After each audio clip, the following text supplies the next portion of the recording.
السلام علیکم ورحمۃ اللہ وبرکاتہ۔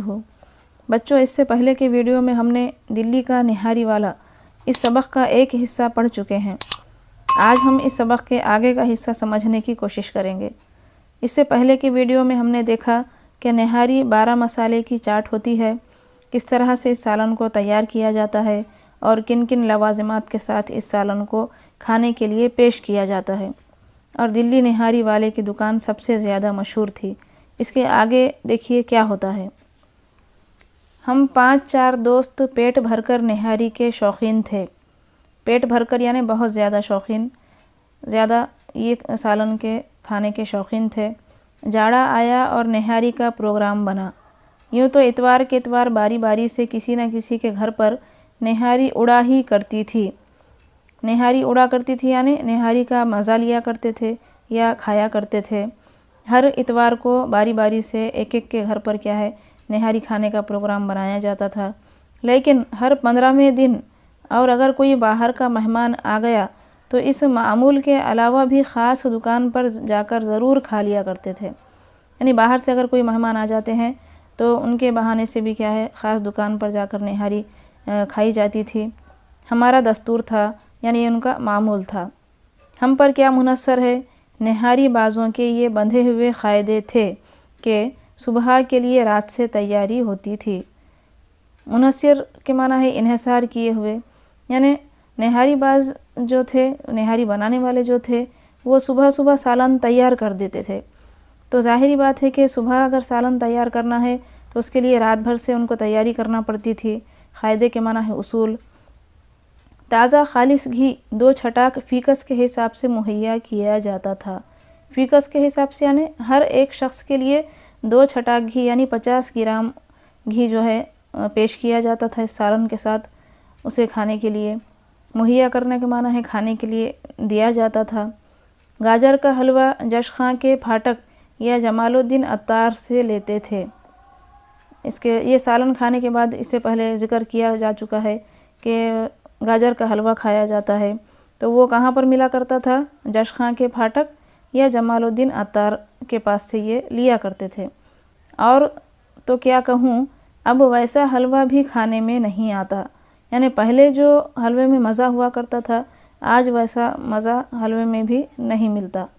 گندے نالے کی پھسکی ہوئی نیلی سفید پھیکی سیٹھی کچی یا اتری ہوئی گاجروں کی گلتھی ہوتی ہے۔ پھیکی سیٹھی سے مراد بے مزہ اور گلتھی سے مراد نرم یا ملائم، یعنی اس طریقے سے گاجر کے حلوے میں بھی اب پہلے جیسا مزہ نہیں رہا۔ اب اور کیا تعریف کروں؟ خیر، صبح ہوئی، مؤذن نے اذان دی اور نہاری نے پیٹ میں گدگدیاں کیں۔ یعنی صبح صبح جیسے ہی نماز کا وقت ختم ہو جاتا ہے اس کے بعد نہاری کھانے کی تیاری کی جاتی ہے اور زیادہ اس کے خیال سے بھوک لگ جاتی ہے۔ ہمارے دوستوں میں خدا بخشے ایک سید صاحب تھے، بڑے زندہ دل، یاروں کے یار، نہایت خدمتی۔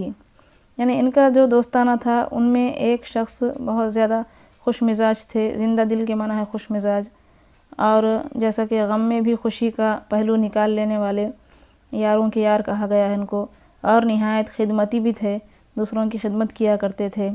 یہ ان کی ڈیوٹی ہوتی تھی کہ اندھیرے سے اٹھ کر ایک ایک دوست کے دروازے کی کنڈی پیٹیں اور ایک جگہ سب کو جمع کریں۔ ان کو یہ ڈیوٹی لگا دی گئی تھی کہ بھئی جیسے ہی صبح سویرے کا وقت ہوتا ہے اس وقت آپ نے سب کے گھر پر جانا، ہر دوست کے گھر پر جانا اور انہیں اٹھا کر جو ہے انہیں ایک جگہ جمع کرنا، یہ ان کو کام دیا گیا تھا۔ سامان اسی غریب پر لادا جاتا، یعنی سامان لانے کی ذمہ داری بھی انہی کو دی جاتی تھی۔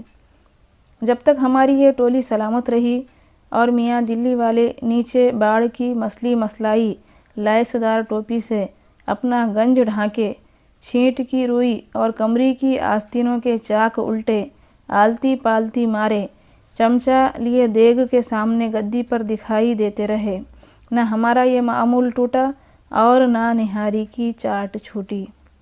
اب یہاں پر دیکھیے الفاظ کے معنی۔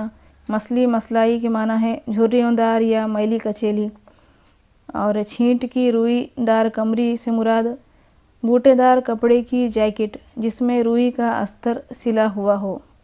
اب یہاں پر جو نقشہ کھینچا گیا ہے یہ ہے دلی نہاری والے کا کہ بھئی ان کا حلیہ کیسا تھا، کس طریقے کے کپڑے وہ پہنا کرتے تھے، وہ یہاں پر ذکر کیا گیا ہے۔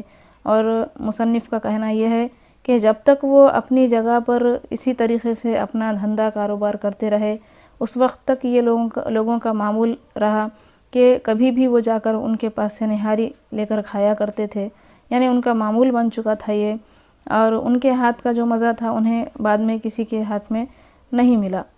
2-4 مرتبہ کی تو کہتا نہیں، ورنہ عموماً ہم اتنے سویرے پہنچ جاتے تھے کہ گاہک تو گاہک، دکان بھی پوری طرح نہیں جمنے پاتی تھی۔ یعنی سب سے پہلے یہ لوگ وہاں پر پہنچ جاتے تھے کہ گاہک بھی تو آنا دور کی بات، لیکن ابھی دکان بھی صحیح طریقے سے کھلی نہیں کہ یہ لوگ وہاں پر پہنچ جاتے تھے۔ کئی دفعہ تو تنور بھی ہمارے پہنچنے پر گرم ہونا شروع ہوا اور دیگ میں پہلا چمچہ ہمارے لیے پڑا۔ تنور کے معنی ہے بھٹی، کہ وہ بھی ابھی صحیح طریقے سے گرم نہیں ہونے پاتی تھی اور یہ لوگ وہاں پہنچ جاتے تھے، اور سب سے پہلے دیگ میں جو چمچہ ڈالا جاتا تو کس کے لیے؟ مصنف اور ان کے دوستوں کے لیے۔ دکان کے سارے آدمی ہمیں جان گئے تھے اور میاں دلی والے کو بھی ہم سے ایک خاص دلچسپی ہو گئی تھی۔ ظاہری بات ہے کہ یہ لوگ ہمیشہ کے گاہک تھے تو اس وجہ سے ان کی جان پہچان تو ہونا ظاہری بات ہے، ہونا ہی تھی، لیکن اس کے ساتھ ساتھ میاں دلی والے جو تھے وہ ان کو بہت زیادہ چاہنے لگے تھے، ان سے خاص دلچسپی پیدا ہو گئی تھی۔ 3-4 موقعوں پر اس نے خصوصیت کے ساتھ ہمارے باہر والے احباب کی دعوت بھی کی، اور یہ تو اکثر ہوتا تھا کہ جب علی گڑھ یا حیدرآباد سے کوئی صاحب ہمارے ساتھ ہوتے وہ معمول سے زیادہ خاطر کرتا۔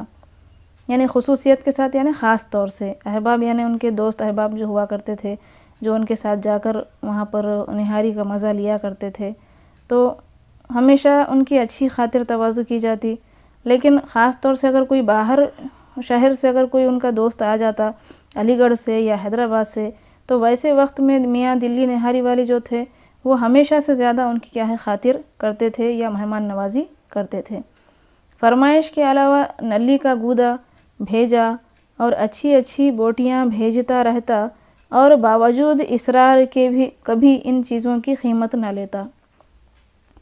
اصرار کرنا کے معنی ہے بار بار کہنا یا ضد کرنا، یعنی جو بھی چیزیں اس کے اندر ڈال کر دی جاتی تھی، جیسا گودا ہے، نلی کا گودا ہے، بھیجا ہے، یا اچھی اچھی بوٹیاں ہیں، یہ تمام چیزیں وہ زیادہ سے زیادہ ان کو ڈال کر دیتا، الگ سے ڈال کر دیتا، لیکن اس کی الگ سے قیمت کبھی نہیں لیتا۔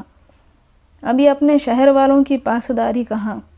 پاسداری کے معنی ہے مروت، ادب یا حمایت، یعنی شہر کے جو لوگ ہیں اب وہ لوگوں میں پہلے کی جیسی پاسداری نہیں رہی جس طریقے سے میاں دلی والے میں تھی۔ ہماری وضع میں کیا سلوٹیں آئی کہ زندگی کی شرافت ہی میں جھول پڑ گئے۔ بولنے کا مطلب یہ ہے کہ جیسا جیسا وقت گزرتا جا رہا ہے لوگوں میں جو ہے سو مروت نام کی چیز نہیں رہی، اور لوگوں میں شرافت یا ہمدردی اب نہیں رہی پہلے جیسی۔ باتیں بڑے مزے کی کرتے تھے، مجھ کو پرانے آدمیوں سے پرانی باتیں سننے کا بچپن سے لپکا ہے۔ میاں دلی والے جو تھے وہ بہت اچھی اچھی باتیں کیا کرتے تھے، اور مصنف کہہ رہے ہیں کہ پرانے آدمی جو ہوتے ہیں، بڑے بزرگ جو ہوتے ہیں، ان سے انہیں باتیں کرنے کا اور ان کے قصے کہانیاں سننے کا بہت شوق تھا۔ لپکا کے معنی ہے شوق۔ جب تک دکان لگتی گاہک آتے میں ان کا دماغ چاٹا کرتا، یعنی جب تک کہ ان کا کام یا دھندا شروع نہیں ہو جاتا تب تک مصنف کیا کرتے تھے، ان سے کئی قسم کے سوالات کرتے، اور سوالات کر کے ان کو پریشان کرتے، یعنی ان کا دماغ چاٹتے۔ ایک دفعہ میرے چند دوست باہر سے آ گئے اور آتے ہی فرمائش کی، یار نہاری نہیں کھلواتے؟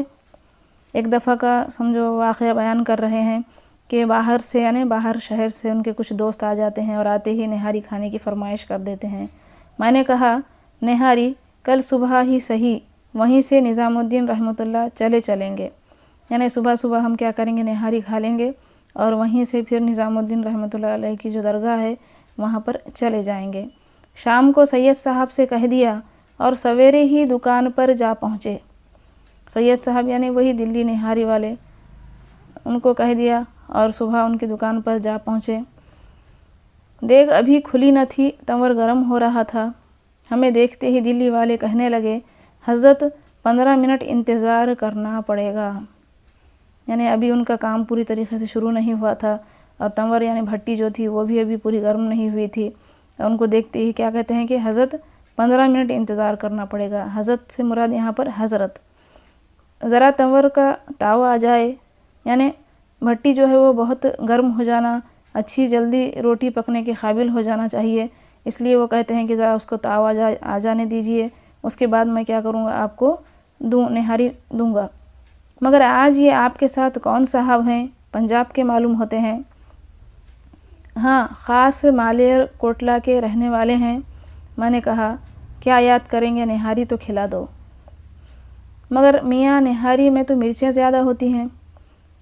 دلی نہاری والے کہتے ہیں کہ نہاری جو سالن ہے اس میں تو مرچیں زیادہ ہوتی ہیں، اور انہیں پتہ تھا کہ پنجاب کے جو لوگ ہوتے ہیں ان کو مرچ زیادہ نہیں چلتی، اس لیے وہ کہتے ہیں جو کچھ بھی ہو، کوئی صورت ایسی نہیں کہ مرچوں کی جھونجھ کم ہو جائے۔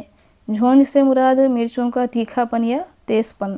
اب مصنف ان سے کہتے ہیں کہ بھی کچھ بھی کرو، لیکن سالن کی جو تیکھا پن ہے یا تیز پن ہے وہ کم کرنے کی کوشش کرو۔ کھٹے اور گھی کے سوا کیا علاج ہے، لیکن میاں تمہارے کھانے کا مزہ جاتا رہے گا۔ اب میاں دلی والے کہتے ہیں کہ بھئی اس کا اگر مرچوں کا تیکھا پن اگر کم کرنا ہے تو اس میں کھٹا یا گھی زیادہ ڈالنا پڑے گا، لیکن اصل مزہ جو پہلے والا سالن کا ہے وہ باقی نہیں رہے گا۔ خیر اللہ مالک ہے، کھلاؤ تو صحیح۔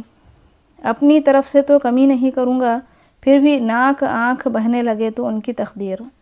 اب میاں دلی والے کہتے ہیں کہ میں اپنی طرف سے کوشش کروں گا سالن کا تیکھا پن کم کرنے کی، لیکن اس کے بعد بھی اگر انہیں تیز لگتا ہے تو اور آنکھ ناک میں سے اگر پانی بہنے لگتا ہے تو ان کی تقدیر۔ تو بچوں، آج یہ سبق مکمل ہو چکا ہے۔ اس سبق میں